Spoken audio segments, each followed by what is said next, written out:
welcome back to the 21st episode of our still unnamed survival series. I am in the nether right now at the location for our new wither skeleton skull farm. I have done a little bit of work since the last episode, mostly clearing out this area around us just so we can get the maximum amount of spawning possible.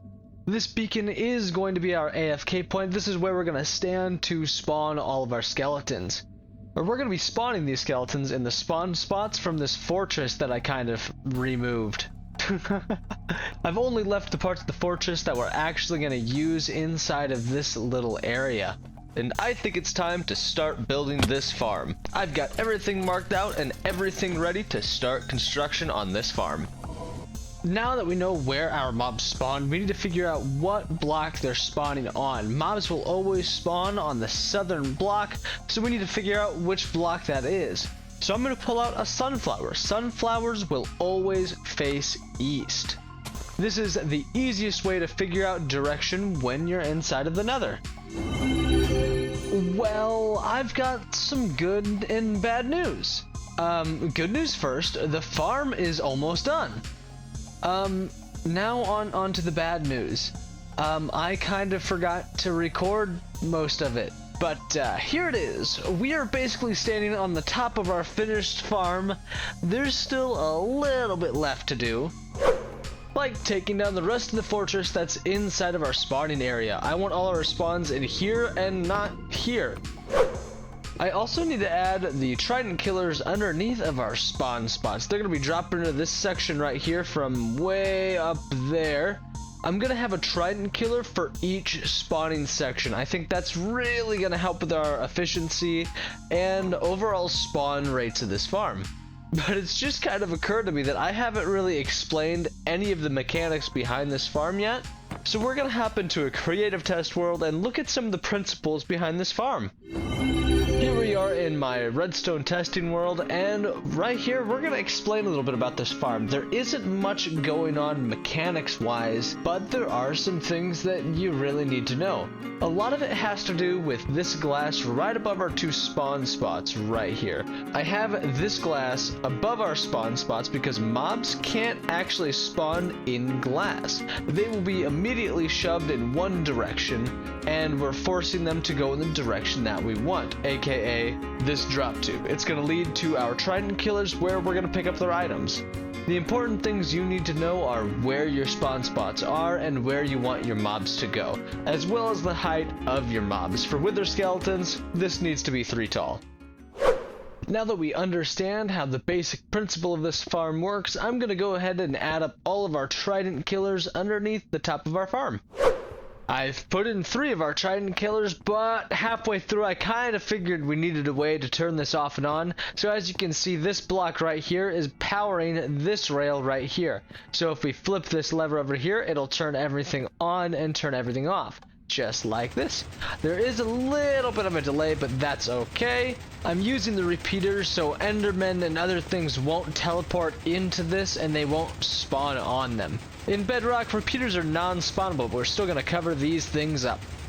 Now that we figure out how we're going to turn them off and on, we should probably build the other side.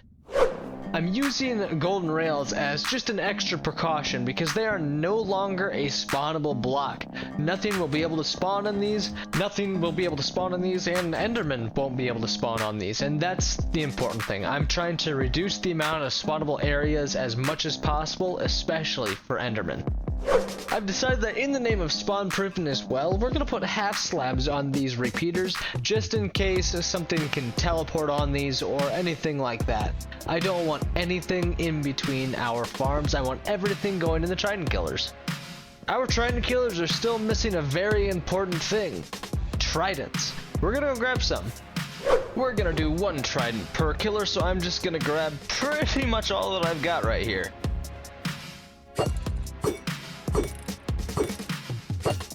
Wonderful! All of our tridents are in place, and I'm going to go ahead and click this lever and make sure everything sounds as appalling as it should. Fantastic! It sounds horrendous. It looks like we did not miss any of these. In the future, I might put a few more tridents in this, but for now, I'm going to finish up this farm. I lied. I totally forgot that we actually need storage on the bottom of this farm. So we're just gonna block off these tubes and then probably work on the storage. I've got the top of this farm almost completely finished. We do need to do something with this switch right here. I would like to turn this into some form of pressure plate system so I can stand on it and activate the trident killers. I don't know. I might not get to that today. For now, I really need to clear space underneath these to put our storage system. So I'm gonna go ahead and start tearing down more of this fortress and hopefully make some room underneath our little trident killers. So I've cleared out all the space I need underneath our trident killers, and this is going to be our collection system.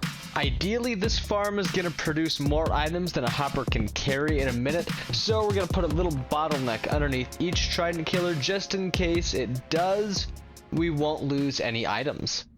Fantastic, our storage is coming along. I'm using these chests as little markers for the center of our trident killer because this is where we're going to need to place some hopper minecarts as well. I'm going to be placing 4 hoppers on the top of these chests, and then I'm going to be placing a hopper minecart right in the center of these 4 hoppers. That's going to let all of these hoppers drain from the hopper minecart and take out items way faster than just a hopper. Now that I've got all of my hoppers placed, I'm going to start placing some nether brick fences on the top of our hoppers. This is going to help us align our hopper minecart into the center of our hoppers. I'm using nether brick fence specifically because I have a lot of it from demolishing the fortress. Now that we've got all of our fences in place, it's actually time to place the hopper minecart? Does that look like a hopper minecart to you guys? That doesn't look like a hopper minecart to me. Let's get a closer look on this thing. I don't think that looks like a hopper minecart. I made hopper minecarts. Is that? It was a hopper minecart. What the heck? Huh. Something weird's going on here. Is there a bug or something going on right now? I don't know. I'll throw something up in editing if there is. Well, as it turns out, there was a visual glitch going on in the version of Minecraft I was playing. A hopper minecart in the nether should look like this, while it looked like this. So, it did look like a normal minecart. I knew I wasn't crazy. Either way, I'm gonna get the rest of these in place. After you break the rail underneath your hopper minecart, you gotta nudge it in place. That's really all it takes. Unfortunately, I didn't think this through very well at all. While I'm nudging these in place, I accidentally pick up the tridents that I already threw in here. So we're gonna have to rethrow all of the tridents eventually. I'm not entirely sure who first came up with the idea of putting a hopper minecart in the center of 4 hoppers, but I first came across this idea from a Minecraft YouTuber named Exumavoid. I was watching one of his old Hermitcraft videos and he did something very similar to this, and that's kind of what gave me the idea for this farm. There are definitely some amazing Minecraft players out there, especially when it comes to redstone genius. Fantastic, we are looking amazing, spectacular. I am almost done here. There's still a little bit we need to do with the collection system, mainly connecting up all of this stuff to one output chest or a small item sorter, I don't know, but this will take things all the way down and bottleneck in these chests right here. That way we don't have any loss from this system whatsoever, because we are in the nether, we can't use water lines, we still have to use hopper lines, and hopper lines move kinda slowly. So I want to make absolutely sure we don't lose any items in this farm, and the easiest solution is some form of bottlenecking. But I think that's enough of an explanation, so I'm gonna get started on building up these hopper lines.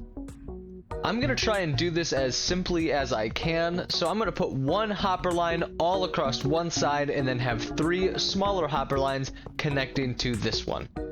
This is why the direction and orientation of our chest is pretty important. This way we only have to run 1 hopper line instead of having to zigzag between a bunch of differently placed chests.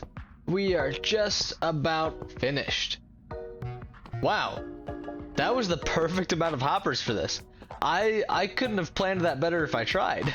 But now I need to spawn-proof these hopper lines. We can't have any solid blocks right here, so I'm going to go ahead and grab some stone slabs. I know I've said this before, but I'm pretty sure I should say it again. Spawn-proofing will always be your friend when it comes to mob farms. The more you spawn-proof, the better your farm will be, and the easier time you'll have building it. As a rule of thumb for farm building, I will spawn-proof pretty much everything. Wherever I don't want mobs to be, I will spawn-proof. No matter how safe I think I am, I'm still gonna spawn-proof. I've been thinking about this for a little bit, and I decided it would be best if I put a small little sorting system right here. We will be getting quite a few drops from this farm, and I think it would make my life just a little bit easier if I gave them all their own individual chest. So that's what I'm gonna do.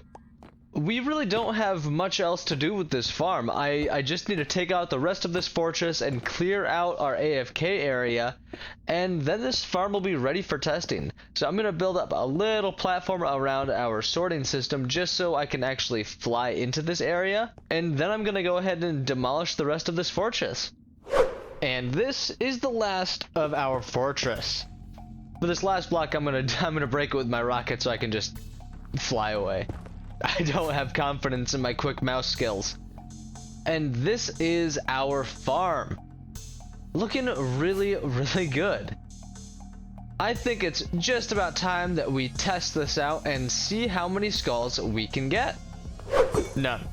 We got none. I forgot to put the tridents back into the trident killers, so I should probably do that before we actually try and AFK this thing.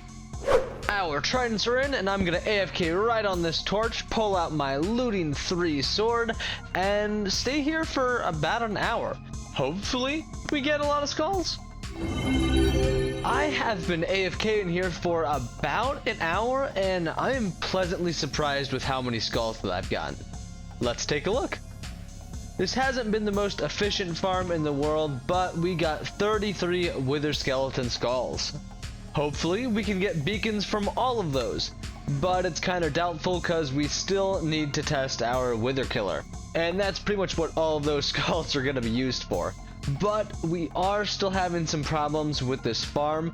I am getting a lot of just random spawns in this machine, and I'm trying to think of ways that I can fix that. I know in Java you can put down wither roses and only wither skeletons will spawn, so I'm hoping that will carry over into Bedrock, but in all honesty, I'm not too sure. I'll have to test that out. We definitely aren't done with this farm yet. I've got a lot of plans for this thing. Eventually, I am gonna build a perimeter around this area, something really cool, really large, and I'm thinking overly decorative. I'm thinking of a large statue, and our AFK point is going to be the hand of the statue. I don't know how it's going to work out yet, but I'm playing around with it in my head. Now that this farm is completely done and dusted, I think it's about time that we hop back into the end and work on our wither killer. Now that we have easy access to wither skeleton skulls, we can work on this without a hitch. I am going to have so many beacons. I've actually started to work this into the design of our home village. I am so ready. I've made it to the location for our wither killer. Last episode, we left off by getting it to actually kill the wither. So that's a good starting point. But this farm that I'm about to build is not my design, so we're going to time-lapse this bit.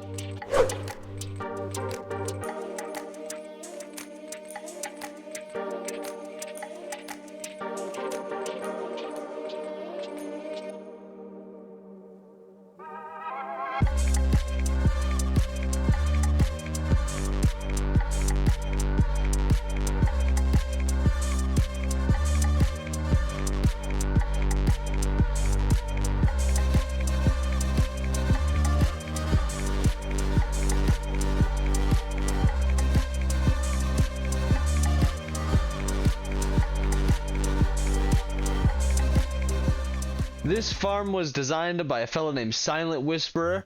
All credit goes to him, and the link will be in the description. With that said though, we are finished with this farm. But before we can start testing this farm, we need to build a smaller farm somewhere on this island. This farm runs by using chickens to produce the wither roses. And we're fresh out of chickens. So I've dug this tunnel all the way back here to put our farm. I did it this way so it could be kind of safe from wither explosions, and I made it too tall so Enderman can't follow us in here. But this is where we're going to keep our chickens. I'm also going to make this kind of a little base, so we're going to place an ender chest here just so we can have easy access between dimensions.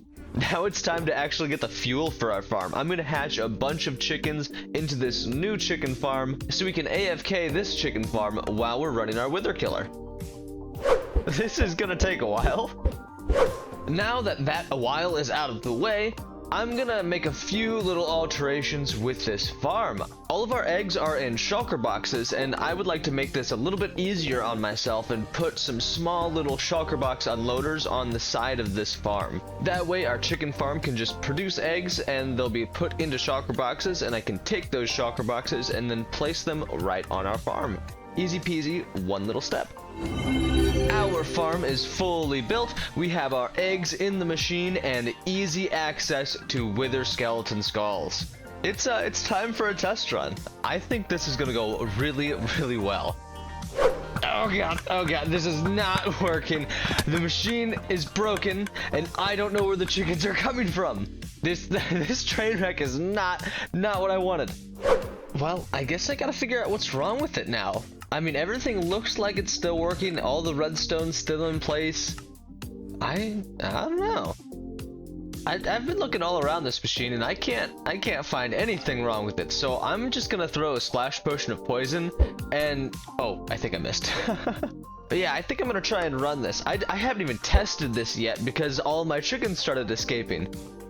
But there should be some in there still. I don't know how they got out.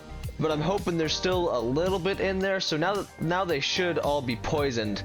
And I'm just gonna spawn a wither and see if I get some wither roses. And maybe this will actually tell us what's wrong with the farm if this doesn't actually work. I have a very strong feeling that the issue with this farm right here is gonna be super simple and completely a user error. But the wither should spawn here, explode, and then kill all the chickens that are underneath this farm and leave us with a bunch of wither roses. It seems to have spawned in the right place, which is perfect. Did that work? Yeah, cool, that's working. So I'm gonna go and check the chest at the bottom and see if we have any wither roses. Is it safe to be down here? I think it is. Okay, no wither roses. Cool. What's the issue here? I guess I'm gonna try and figure out what's wrong with this farm again. So I've been kind of poking around my farm a little bit, and I haven't found anything on the outside that's broken. There's not much going on the inside, but there is the holding spot for the chickens. Oh, it's one down. So I guess no. Oh my gosh. Okay. I think that was entirely the issue. There was a shulker box in my chicken spawning spot. That makes so much sense. Alright, well, that was entirely user error, so that's good and bad. I guess we can't use the shulker box unloading system that I added. I'm just gonna have to add more chests and what? There's another one. What the heck? Okay, well, gotta get that one out of there too. Oh, my machine's still running. Oh yeah, it's okay. We can get those guys later. Yeah, they all escaped.